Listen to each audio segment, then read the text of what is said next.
राधे राधे, जय श्री कृष्णा। मैं सीमा सिंह, पढ़ो को चरण इस पर, छोटों को प्यार और बराबर वालों को नमस्कार करती हूँ। आज मैं आपको कार्तिक मास की सभी कहानियाँ एक साथ सुनाने जा रही हूँ। अगर आप कार्तिक स्नान करते हैं तो आपको स्नान और व्रत के साथ में कहानी भी सुननी चाहिए। लेकिन अगर आप कार्तिक स्नान करते हैं लेकिन व्रत नहीं कर पाते हैं, तभी भी अगर आप कार्तिक स्नान के साथ कार्तिक की सभी कहानियाँ भी सुनेंगे तो आपको कार्तिक मास का संपूर्ण फल प्राप्त होगा। आइए, आपको एक ही जगह लगातार सभी कहानियाँ सुनने को मिलेगी।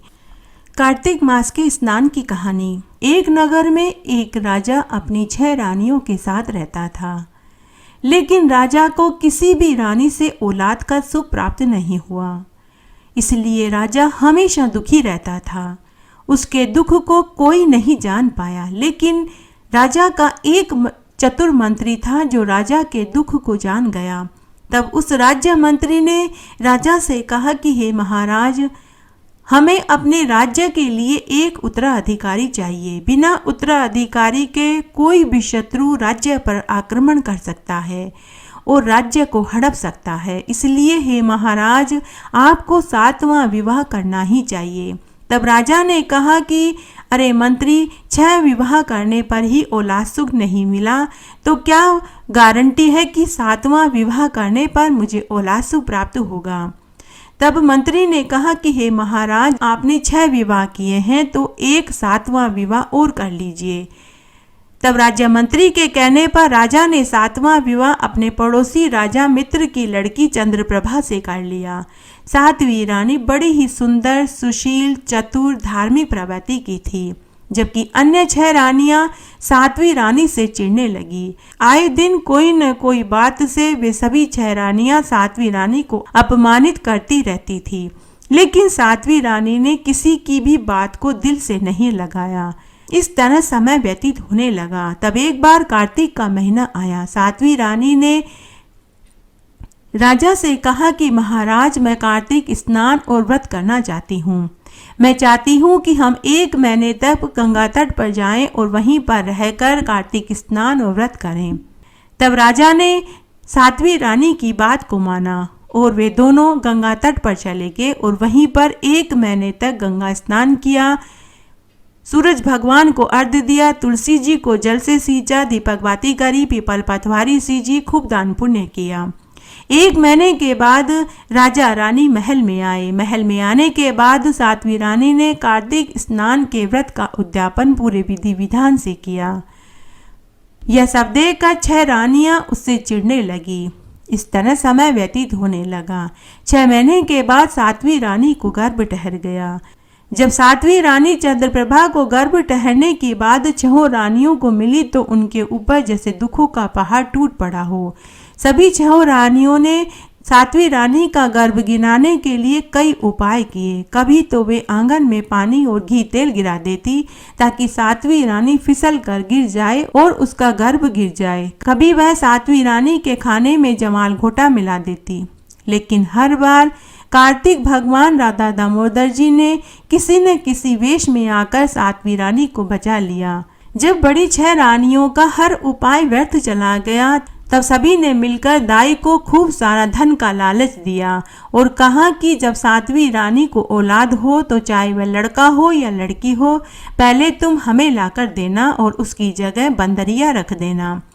दाई को धन का लोभ आ गया, वह धन के लालच में आ गई। उसने वैसा ही किया जैसा 6 रानियों ने कहा था। जब 7वीं रानी चंद्रप्रभा को पुत्र हुआ तो दाई माँ ने नवजात शिशु को ले जाकर 6 रानियों को दे दिया और उसकी जगह बंदर को रख दिया। जब राजा को पता चला कि 7वीं रानी को बंदर हुआ है तो राजा को भी बहुत दुख हुआ। तब 6 रानियों ने राजा के कान भरने शुरू कर दिए और बोली कि महाराज, इस 7वीं रानी को महल से निकाल दीजिए। जब नगरवासियों को पता चलेगा कि आपके मनुष्य का नहीं बंदर का बच्चा हुआ है तो जग हंसाई हो जाएगी। राजा ने कहा कि जैसा तुम ठीक समझो वैसा करो। तब रानियों ने उसे धक्के मारकर रात के समय महल से निकाल दिया। रानी भटकती भटकती जंगल में पहुंच गई। वहाँ राधा दामोदर जी का एक बहुत छोटा सा मंदिर था। रानी ने उसी मंदिर में अपना आश्रय बना लिया। नवजात बच्चे को 6 रानियों ने उसी जंगल में एक अशोक के पेड़ के नीचे छोड़ दिया था। दूसरे दिन 7वीं रानी जंगल में खुद के खाने के लिए कंद मूल फल लेने के लिए गई तो उसे एक बच्चे की रोने की आवाज़ सुनाई दी। रानी उस जगह पहुंची तो उसे वहां बहुत सुंदर बच्चा दिखाई दिया। उसके मुख की शोभा ऐसे चमक रही थी जैसे सूर्य का प्रकाश चमकता है। चौड़ी छाती, बड़े बड़े कान, घुंघराले बाल, श्याम वर्ण। रानी ने उस बच्चे को उठाकर सीने से लगा लिया। उसी समय उसके दूध की धार बहने लगी। अंदर ही अंदर रानी को महसूस हो गया कि हो न हो यही उसी का पुत्र है। अब रानी उसी जंगल में राधा दामोदर जी के मंदिर में अपने बच्चे के साथ रहने लगी। रानी चंद्रप्रभा ने अपने पुत्र का नाम सूर्य प्रकाश रखा। जब 7वीं रानी का पुत्र 14 वर्ष का हुआ तो वह काम की तलाश में घर से निकला और वह उसी राज दरबार में नौकरी के लिए पहुंच गया। सूर्य प्रकाश को देखते ही राजा ने उसे राज दरबार में नौकरी दे दी। राजा जब भी सूर्य प्रकाश को देखते तो राजा की दिल की धड़कन जोर जोर से चलने लगती थी। राजा को सूर्य प्रकाश से बात करके अच्छा लगने लगा। अब सूर्य प्रकाश राजा का हितैषी बन गया। एक दिन राजा सूर्य प्रकाश को साथ लेकर वन में शिकार खेलने के लिए गए। शिकार करते करते वे उसी वन में पहुंच गए जहां सूर्य प्रकाश अपनी मां के साथ मंदिर में रहता था। तभी राजा को भूख प्यास सताने लगी। तब सूर्य प्रकाश ने कहा कि महाराज, इसी वन में मैं अपनी माँ के साथ रहता हूँ। अगर आप बुरा ना माने तो आप मेरे घर मेरी माँ के हाथ का भोजन करें। तब राजा सूर्य प्रकाश के साथ उसके घर पहुँच गया। राजा को मंदिर के आंगन में बैठाकर सूर्य प्रकाश ने अपनी माँ से कहा कि माँ, जहाँ मैं नौकरी करता हूँ वहाँ के राजा आए हैं, उन्हें भूख लगी है, आप उनके लिए भोजन बना दीजिए। तब 7वीं रानी चंद्रप्रभा ने आलू की सब्जी, पूड़ी, खीर और हलवा बनाकर एक थाली में लगाकर अपने पुत्र को दे दिया। सूर्य प्रकाश ने खाने की थाली राजा को परोस दी। राजा ने जैसे ही भोजन का निवाला खाया तो राजा को अपनी 7वीं रानी चंद्रप्रभा के हाथ के खाने की याद आ गई। राजा खाना खाते खाते बीच में ही रुक गए। तब सूर्य प्रकाश बोला कि महाराज, क्या बात है, आपने खाना खाना क्यों रोक दिया? क्या आपको खाना स्वादिष्ट नहीं लगा? तब राजा ने कहा कि नहीं सूर्य प्रकाश, ऐसी बात नहीं है, मुझे ऐसा ही खाना मेरी 7वीं रानी बनाकर खिलाती थी। हे सूर्य प्रकाश, मैं तुम्हारी माँ से मिलना चाहता हूँ। तब सूर्य प्रकाश ने राजा को अपनी माँ से मिलवाया। तब राजा रानी एक दूसरे को देखकर आश्चर्यचकित हो गए। राजा ने रानी से पूरी बात पूछी। तब रानी ने पूरी सच्चाई बताई। राजा अपनी 7वीं रानी व पुत्र सूर्य प्रकाश को पूरे ठाट बाट से महल में लेकर आए और धाई माँ और 6 रानियों को दंड दिया। हे राधा दामोदर जी, जैसे आपने 7वीं रानी को सब सुख दिए वैसे सबको देना, कहानी कहने वाले को, सुनने वाले को और हुक्कारा भरने वाले को। घटती हो तो पूरी हो तो परवान चढ़े, भूले बिसरे नाम तेरे भंडार में भरे। कार्तिक मास की कहानी सुनते हैं। कार्तिक मास की एक गरीब और एक अमीर बुढ़िया वाली कहानी सुनते हैं। एक बार एक गांव में एक बुढ़िया माई रहती थी। उसका आगे पीछे कोई नहीं था। वह अपनी छोटी सी झोपड़ी में अकेली रहती थी। उसी के पड़ोस में एक अमीर बुढ़िया माई भी रहती थी। उसकी बहुत बड़ी हवेली थी। गरीब बुढ़िया हर साल कार्तिक स्नान और व्रत करती थी और रोज गंगा जी में स्नान करने जाती थी। एक दिन अमीर बुढ़िया ने गरीब बुढ़िया से पूछा कि कार्तिक स्नान करने से क्या होता है। तो गरीब बुढ़िया ने अमीर बुढ़िया को कार्तिक मास की महिमा बताई। तब अमीर बुढ़िया बोली कि मैं भी कार्तिक स्नान और व्रत करूंगी। अब अमीर बुढ़िया भी कार्तिक स्नान और व्रत करने लगी। अमीर बुढ़िया ने अपने बेटा बहुओं से कहा कि मैं 1 महीने तक कार्तिक के व्रत करूंगी, तो रोज तुम मेरे लिए तरह तरह के पकवान बनाना, मेरे लिए काजू बादाम फल मंगवाना। अब अमीर बुढ़िया दिन में कई बार फल खाती, मावे मिठाई सूखे मेवे खाती, दूध और फलों का रस पीती और शाम को स्वादिष्ट पकवान खाती। उधर गरीब बुढ़िया रोज सुबह तारों की छांव में उठकर गंगा जी में स्नान करती, पीपल पतवारी सींचती, तुलसाजी सींचती, सूर्य नारायण भगवान को अर्घ्य देती, भजन कीर्तन में समय बिताती और शाम को तारों की छांव में खिचड़ी बना करके राधा दामोदर जी को भोग लगा करके व्रत खोल लेती थी। इस तरह पूरा 1 महीना बीत गया। तब कार्तिक पूर्णिमा के दिन बुढ़िया माई व्रत का उद्यापन करने के लिए एक ब्राह्मण को जिमाने का निश्चय करके पूरे गांव में पंडित जी को घर पर बुलाकर भोजन कराने के लिए बुलाने गई। लेकिन पूरे गांव में कोई भी पंडित उस गरीब बुढ़िया के यहाँ भोजन करने के लिए तैयार नहीं हुआ। बुढ़िया माई दुखी मन से वापस घर आ रही थी। तभी अमीर बुढ़िया ने गरीब बुढ़िया से पूछा कि बहन तू कहाँ से आ रही है।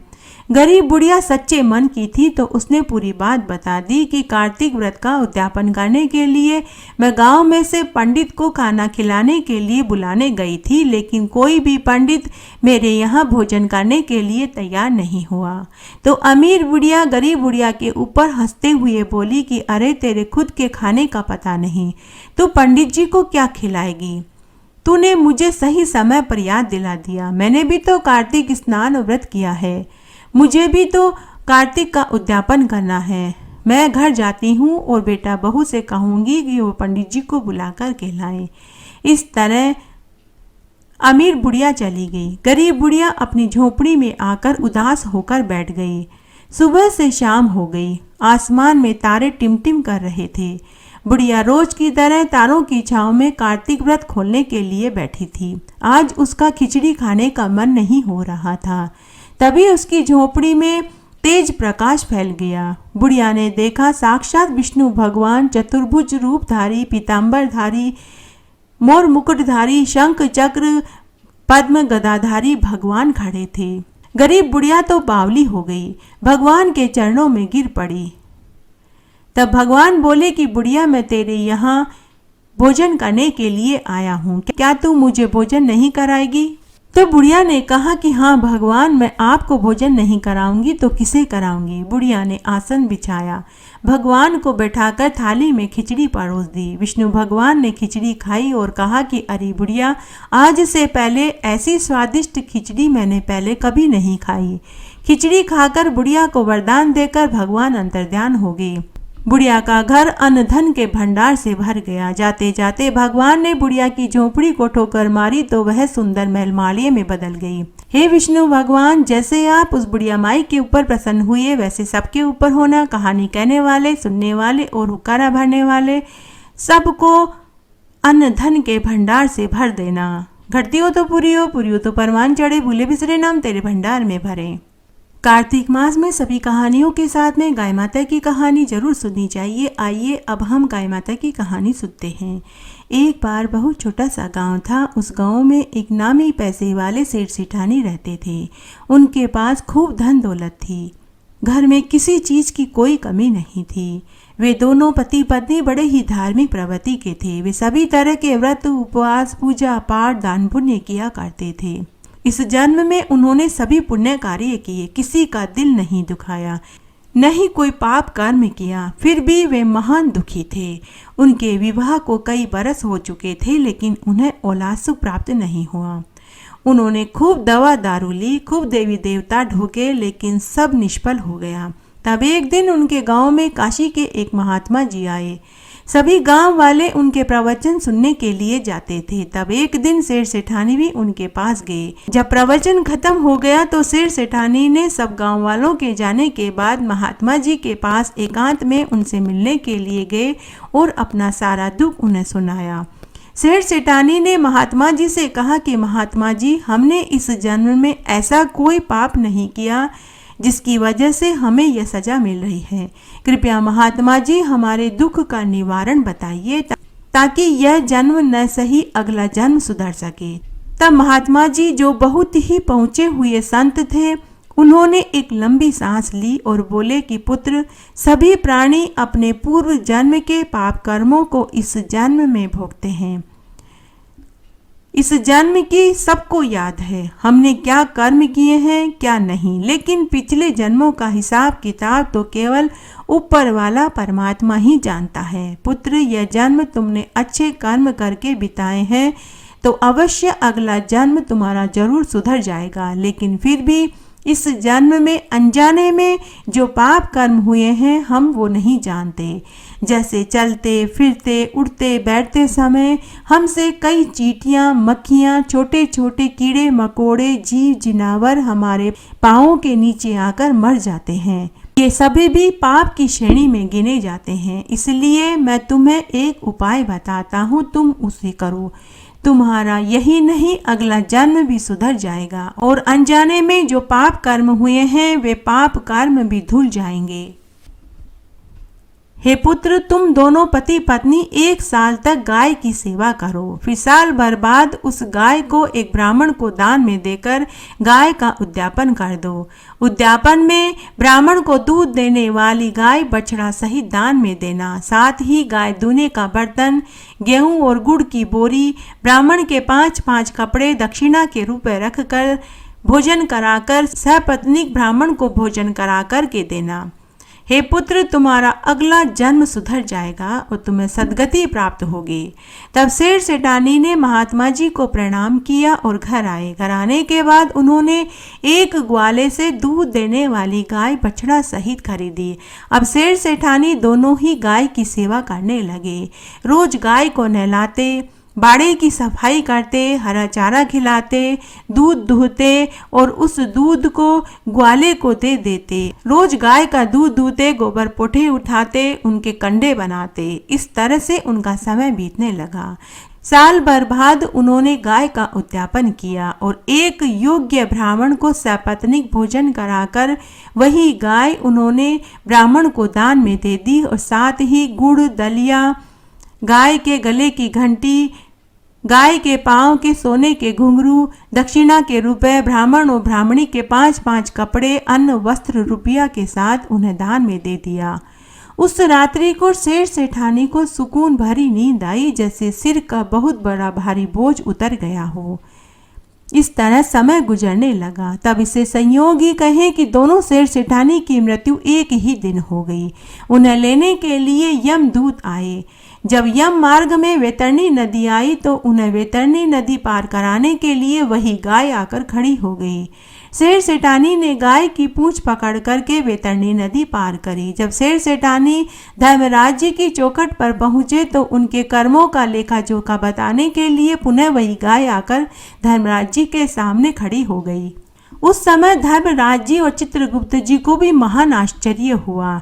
सेठ सेठानी को धर्मराज जी ने देव विमान में बैठाकर बड़े ही आदर के साथ बैकुंठ में चिरकाल तक आनंद सुख भोगने के लिए भेज दिया। हे गाय माता, जैसे आपने सेठ सेठानी की हर जगह गवाही दी वैसे हमारी भी देना, कहने वाले की, सुनने वाले की और हुकारा भरने वाले की।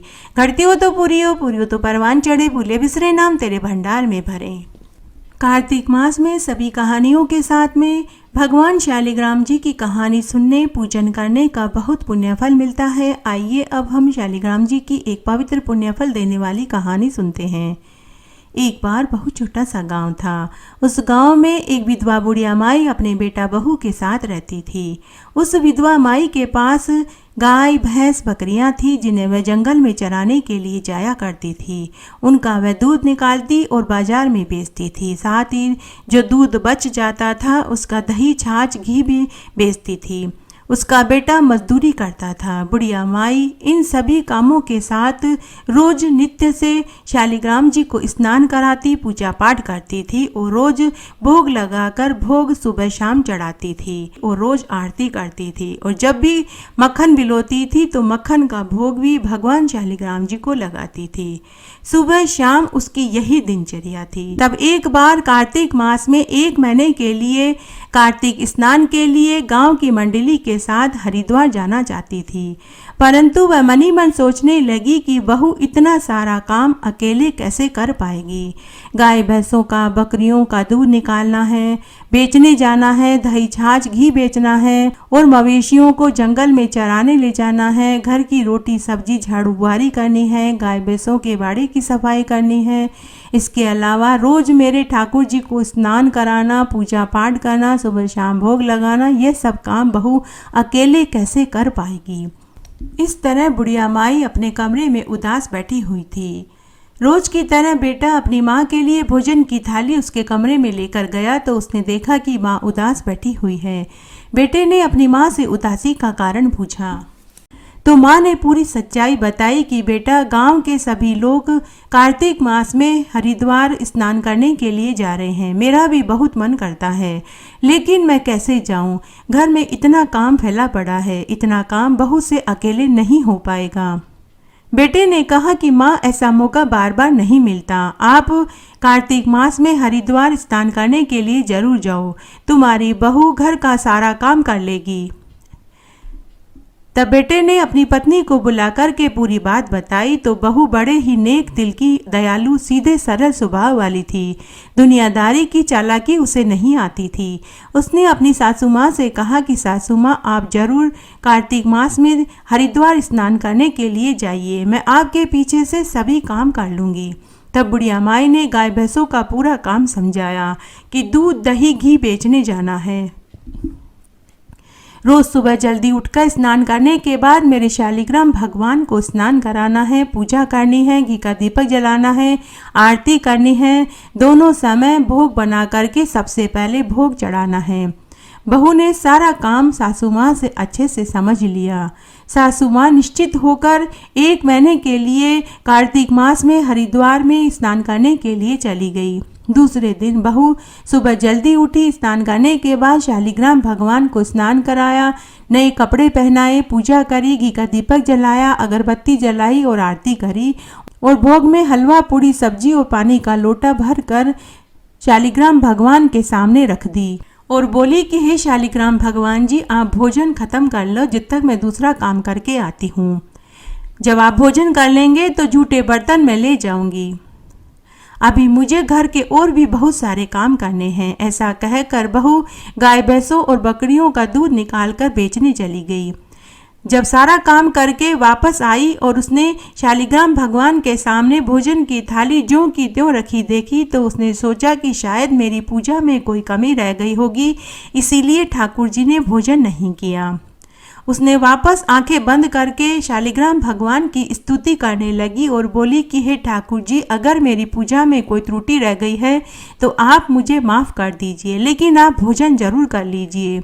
उसने सोचा कि शायद मैंने मंदिर में पर्दा नहीं लगाया, इसीलिए भगवान ने भोजन नहीं किया। उसने वापस पर्दा लगा दिया और बोली कि हे ठाकुर जी, अब मैंने पर्दा लगा दिया है, आप भोजन कर लीजिए। आपको अब कोई नहीं देखेगा, मैं थोड़ी देर बाद फिर आऊंगी। उसने घर का सारा काम निपटाया और फिर से देखने आई। पर्दा हटाया तो उसने देखा कि भोजन की थाली ज्यों की त्यों रखी हुई थी। उसने कहा कि हे ठाकुर जी, अगर आप भोजन नहीं करेंगे तो मैं भी भोजन नहीं खाऊंगी, क्योंकि मेरी सासू माँ तो 1 महीने के बाद ही घर आएगी। अगर आप 1 महीने तक भोजन नहीं खाएंगे तो आप दुबले पतले, कमजोर और बीमार हो जाओगे और मेरी सास को जब यह पता चलेगा तो वो मुझसे नाराज हो जाएगी। अगर आप नहीं खाएंगे तो मैं भी भोजन नहीं खाऊंगी। तभी बैकुंठ में बैठे ठाकुर जी सोचने लगे कि बुढ़िया की बहू तो बड़े ही सीधे मन की है। अगर 1 महीने तक ये भोजन नहीं खाएगी तो ये मर जाएगी और इसकी मृत्यु का पाप मेरे सिर ही लगेगा। तब भगवान शालिग्राम ने बालक रूप बनाया। छोटे छोटे पांव, छोटे छोटे हाथ, पीले रंग के धोती कुर्ता, हाथ और पांव में चांदी के कड़ूले, गले में पीताम्बर धारण करके हाथ में छोटी सी लकड़ी लेकर वहां प्रकट हो गए। पूरा भोजन खा लिया, पानी पी लिया और बुढ़िया की बहू से बोले कि बेटी, मैंने भोजन खा लिया है, अब तुम भी भोजन खा लो और तुम्हारे मवेशियों को मैं अब चराने के लिए जंगल में ले जाता हूँ। बुढ़िया की बहू ने कहा कि हे भगवान, आप क्यों मवेशी चराने के लिए जाएंगे, मैं चली जाऊंगी। तब शालिग्राम भगवान ने कहा कि बेटी, पूरे दिन तो मेरा यहाँ मन नहीं लगेगा, इसलिए मैं तेरे मवेशी चरा लाता हूँ, मेरा दिन भी निकल जाएगा और मेरा मन भी लग जाएगा।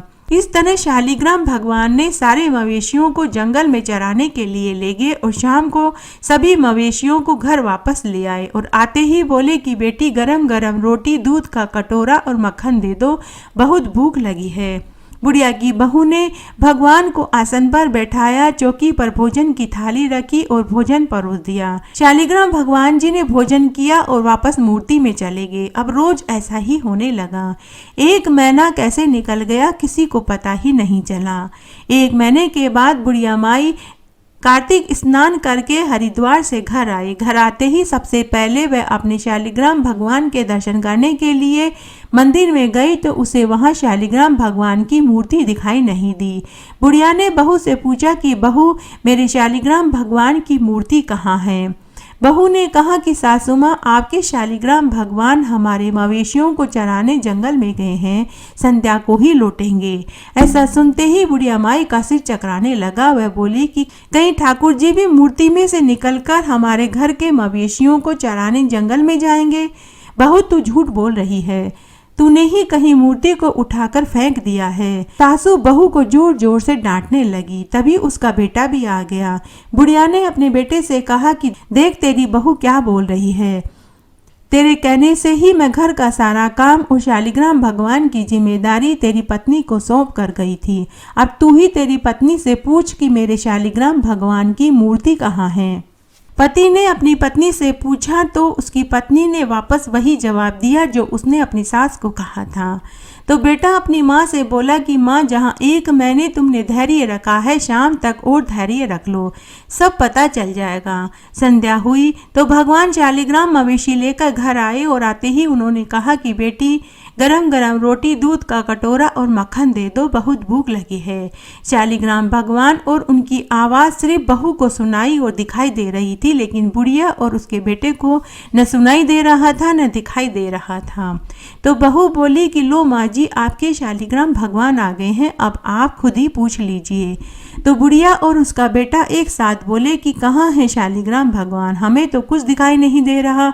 बहू बोली कि हे ठाकुर जी, जैसे आपने मुझे दर्शन दिए हैं, मेरी सास और मेरे पति को भी दर्शन दीजिए, नहीं तो वो मुझे झूठा समझेंगे। तभी बुढ़िया व उसके बेटे को भी भगवान के दर्शन होने लगे।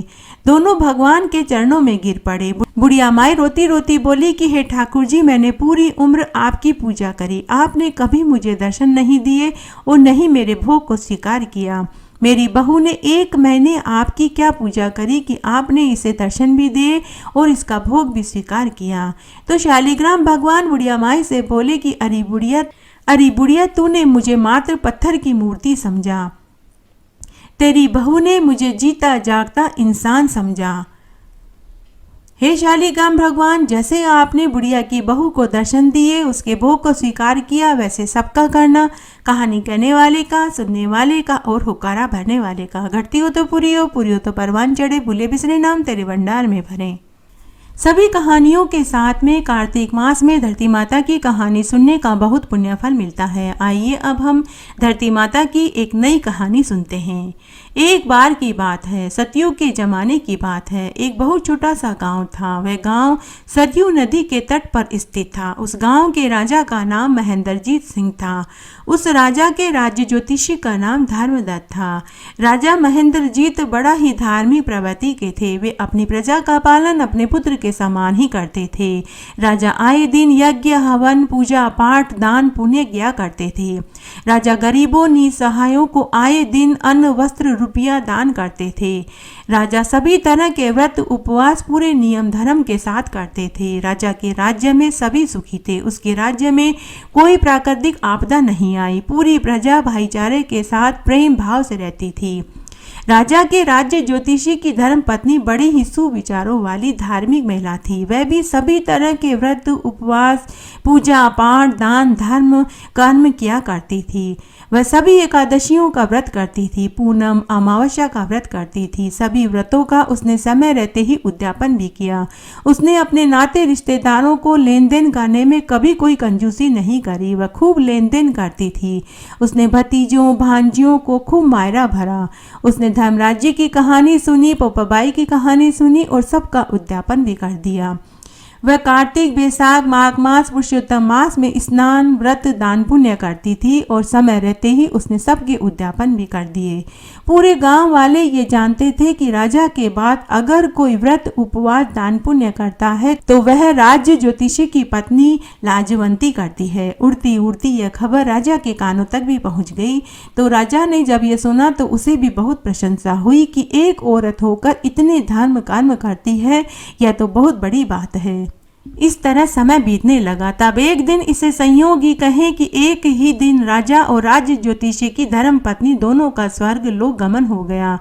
दोनों को लेने के लिए देव विमान आया। दोनों अलग अलग विमान में बैठ करके गए तो राजा को स्वर्ग का वास मिला, लेकिन राज्य ज्योतिषी की धर्मपत्नी को नरक का वास मिला।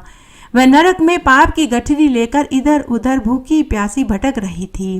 पाप की गठरी के बोझ से वह दबी जा रही थी। उसे वहां कोई दिखाई नहीं दे रहा था, जबकि नरक के सभी वासी उसे देख सकते थे। वह भूखी प्यासी 3 दिन तक इधर उधर भटकती रही। वह पाप की बोझ की गठरी के वजह से न बैठ सकती थी, न चल सकती थी, न उठ सकती थी, न सो सकती थी और न ही उसे खाने पीने को कुछ मिला। तब चौथे दिन राजा महेंद्रजीत सिंह स्वर्ग के बगीचे में सुबह सुबह टहल रहे थे तो उन्होंने देखा कि उनके राज्य ज्योतिषी की पत्नी बेसुध नरक में इधर उधर घूम रही है और उसके सिर पर भारी सी गठरी भी रखी हुई है।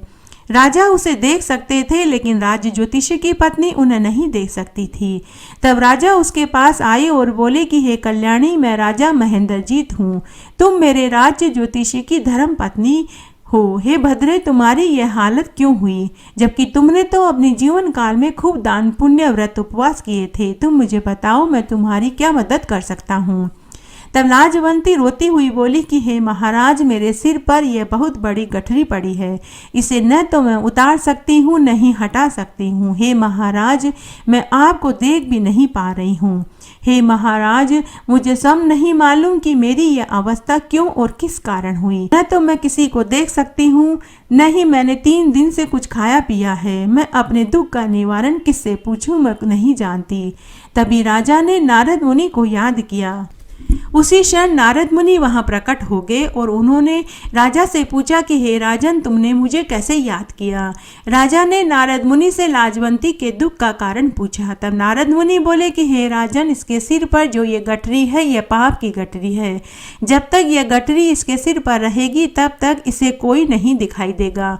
तब तक यह नरक में भूखी प्यासी ऐसे ही घूमती रहेगी। तब लाजवंती बोली कि हे देव ऋषि नारद मुनि, मैंने अपने जीवन में खूब दान पुण्य व्रत उपवास किए, फिर मुझे नरक क्यों मिला।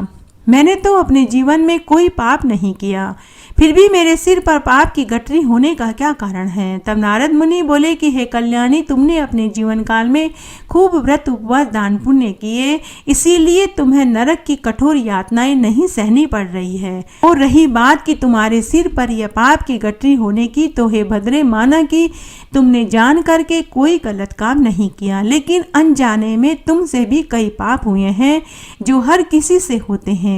वो है हम लोगों के चलते फिरते उड़ते बैठते समय छोटी छोटी मक्खियाँ छोटे छोटे जीव जिनावर सर्प बिच्छू हमसे उड़ते बैठते समय चलते समय मर जाते हैं, जिनका ज्ञान किसी को नहीं होता।